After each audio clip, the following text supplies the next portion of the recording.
otras palabras. Una vez hayamos acopiado estas síntesis, el equipo de trabajo del seminario permanente hará la lectura con algunas observaciones y al final, con base en ello, expediremos los certificados que serán enviados igualmente vía correo electrónico. Entonces, de nuevo, agradecer a Julián por su participación y a todos y todas quienes nos han acompañado en estas 5 sesiones de trabajo. Les invitamos también a que nos acompañen en esta muy breve entrevista a Julián. Como comentaba al principio, hemos procurado reservar unos minutos al final de la intervención para conocer algunas apreciaciones de coyuntura y sobre la trayectoria académica y profesional de quienes nos acompañan. En este momento, Natalia Arias, estudiante de la licenciatura en Ciencias Sociales de la Universidad Pedagógica Nacional y monitora del Semillero de Investigación de Problemas Urbanos Contemporáneos, hará la entrevista. En nuestro canal de YouTube del Semillero de Investigación están tanto estas intervenciones como las entrevistas que se han hecho. Entonces, si se quieren quedar por acá, muy bien. Un saludo a Natalie, buenas noches y adelante con la entrevista. Buenas noches, buenas noches a la profesora Julián. No se escucha. Le pedimos por aquí. A ver. Ya, ¿me escuchan? ¿Podría subir un tanto la voz, por favor? O tal vez con unos micrófonos o manos libres podría estar mejor. Bueno, buenas noches al profesor Madison, a la profesora Julián también que nos acompañan, a las personas que en estos momentos siguen la transmisión vía Facebook y también a las personas aquí en YouTube. Mi nombre es Natalia Arias, soy participante, integrante del Semillero Problemas Urbanos Contemporáneos de la Universidad Nacional y he tenido la oportunidad de acercarme al trabajo académico de la profesora Julián, específicamente a su texto La política urbana global, la informalización del Estado, y quisiera hacer 2 preguntas concretamente. La primera es, ¿cuál es el aporte de la representación espacial desde las categorías vivenciales, las prácticas, emociones y experiencias, a las nuevas epistemologías de la urbanidad? Y la segunda, también teniendo en cuenta el momento coyuntural por el que está pasando no solo Colombia, sino el continente latinoamericano, es la siguiente. Los cambios en las instituciones de poder han demostrado que el Estado ya no es el principal interlocutor entre el gobierno y los movimientos sociales. Siendo así, ¿qué relación tiene la reforma de la gobernanza urbana en el desplazamiento del poder político con la falta de intervención del Estado y la flexibilización de leyes y políticas públicas por el derecho a la salud, la vivienda, la pensión y la educación?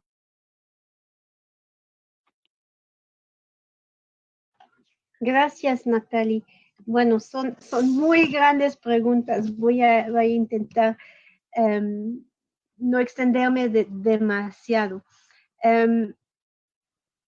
Sobre las epistemologías urbanas, hay muchas, digamos, nuevas epistemologías urbanas o, digamos, perspectivas críticas a los estudios urbanos críticos.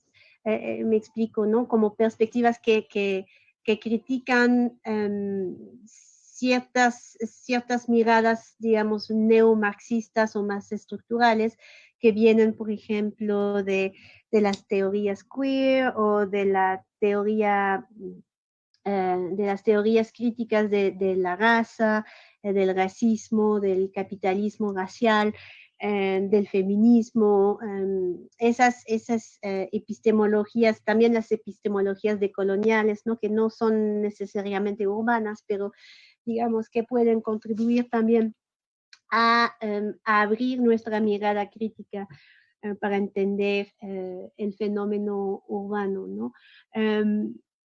Lo que yo intento hacer en mi trabajo es es justamente pensar a tres niveles, a un nivel que podría llamar interactivo, interpersonal o intersubjetivo, un nivel epistemológico y un nivel ontológico. El hecho de que lo urbano es una condición hegemónica de nuestro mundo provoca cambios ontológicos en nuestra visión del mundo, ¿no?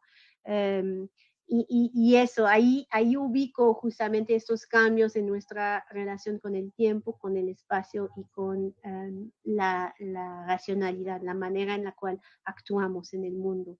Este es el nivel ontológico, ¿no? Porque siempre las cosmovisiones implican justamente una manera de ver estas relaciones tiempo, espacio y racionalidad. Entonces, el mundo urbano provoca cambios ontológicos. Cuando hablo de cambios, estoy hablando de cambios ontológicos frente a la ontología de la modernidad occidental, que era la dominante, ¿ok?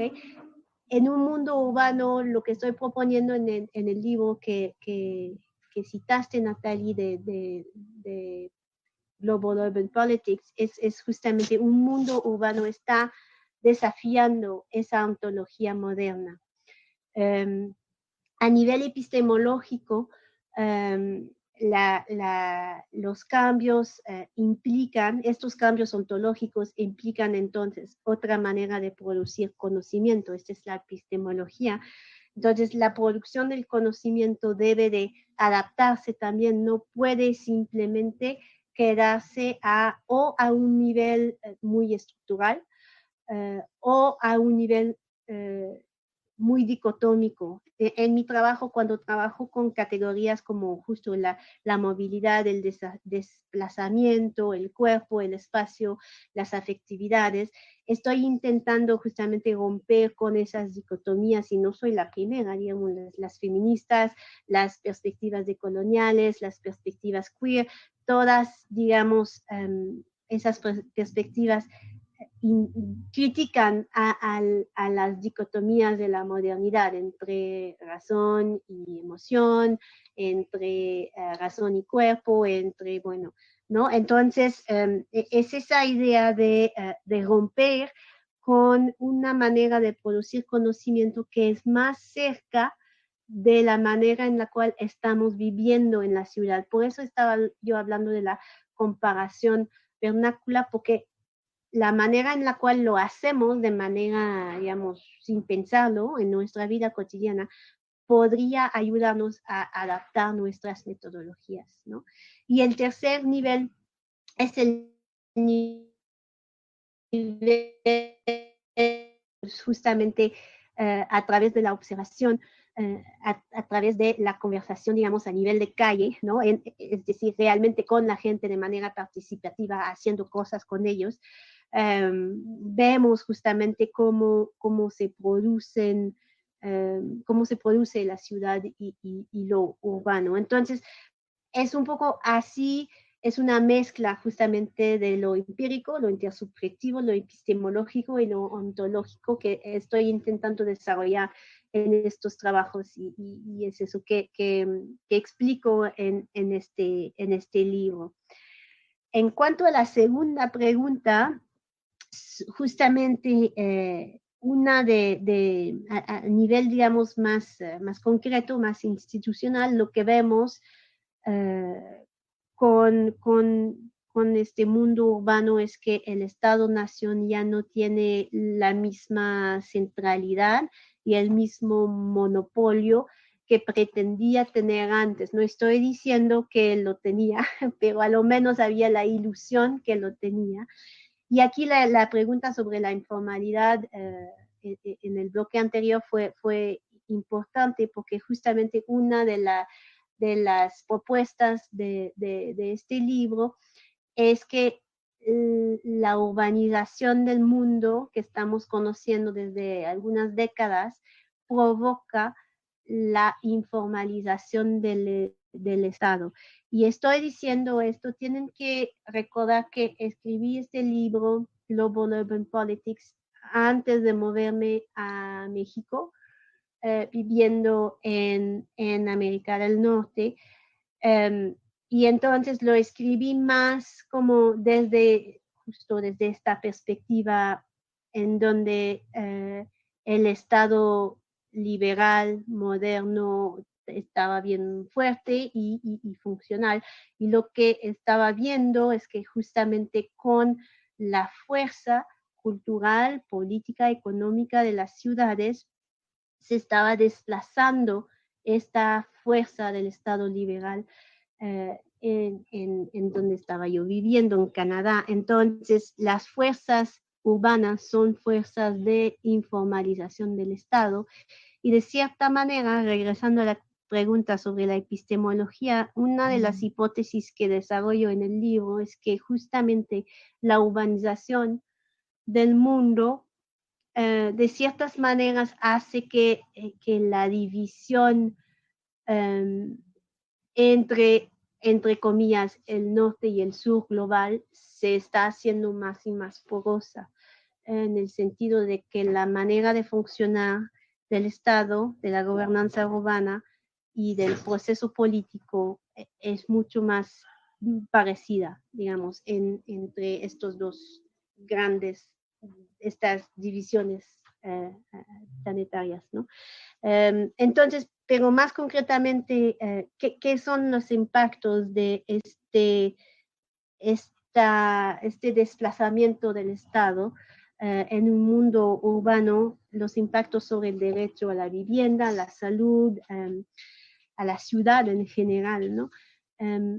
Yo creo que es una muy buena pregunta, porque si el proceso político está cambiando, porque el interlocutor principal no es solamente el Estado. Eso quiere decir que las luchas para el derecho, la institucionalización de políticas, etcétera, son importantes, por supuesto, pero no son solamente la única vía. Les doy un ejemplo muy concreto. En marzo pasado, justo antes de la pandemia, el 9 de marzo, el 8 de marzo, que hubo la gran marcha de las mujeres en la Ciudad de México, a mí lo que me parece muy importante de lo que está pasando en el movimiento feminista de las compañeras más jóvenes en México es que se ha desplazado las demandas se han desplazado del ámbito institucional al ámbito cultural. Cuando estamos hablando de cambiar la cultura del patriarcado, de parar la violencia de género, estamos hablando justamente de cambiar una cultura machista. Es un ámbito cultural y por supuesto que hay demandas concretas al Estado, por ejemplo, derechos o un marco jurídico que criminaliza el acoso y esas cosas, por supuesto, ¿no? Pero las demandas en la calle, en las marchas, en el movimiento, en los espacios autónomos de las compañeras, son demandas mucho más culturales y la parte del derecho es algo que sí es allá, es importante, pero no es la única. Y el trabajo se hace mucho en el ámbito de la vida cotidiana y el ámbito, digamos, cultural, ¿no? Entonces, este sería como un efecto de estos cambios del proceso político cuando el Estado ya no es el único y el más potente interlocutor. Lo que buscamos es más bien cambiar toda una cultura y gestos muy cotidianos, machistas y de acoso, etcétera, ¿no? Entonces, es ese desplazamiento que estoy intentando visibilizar en mis trabajos. Muchas gracias, profesora Julián. Nos quedamos con unas reflexiones finales muy importantes y que por supuesto merecen mucho más tiempo, como por ejemplo cuando la profesora habla del sur y el norte global, entre comillas, hay una discusión muy importante alrededor de eso y también sobre la ruptura de esa hegemonía cultural y de urbanidad y de la ciudad misma de la que habla la profesora. Sin embargo, el tiempo es corto, así que agradecemos mucho la presencia de la profe Julian y también la presencia de los asistentes. Esperamos que nos acompañen en la última sesión que nos queda. Gracias y hasta luego. Muy bien. Bueno, muy bien. Muchas gracias a Natalie por este espacio de entrevista, a Julián por tomarse el tiempo pues, de acompañarnos en estas dos horas de trabajo. Creo que fue una jornada bastante fructífera. Por supuesto, las esperamos en la última sesión, como comentaba Natalie. Y bueno, un saludo muy fraterno a Julián, a su familia allí en la Ciudad de México. Esperamos que en estos tiempos tan inciertos las cosas puedan ir marchando bien en medio de lo que cabe. Muchas gracias a todas y a todos por este espacio de intercambio. Muchas gracias. Bueno, Julián, muchas gracias de nuevo. Hasta luego. Hasta luego.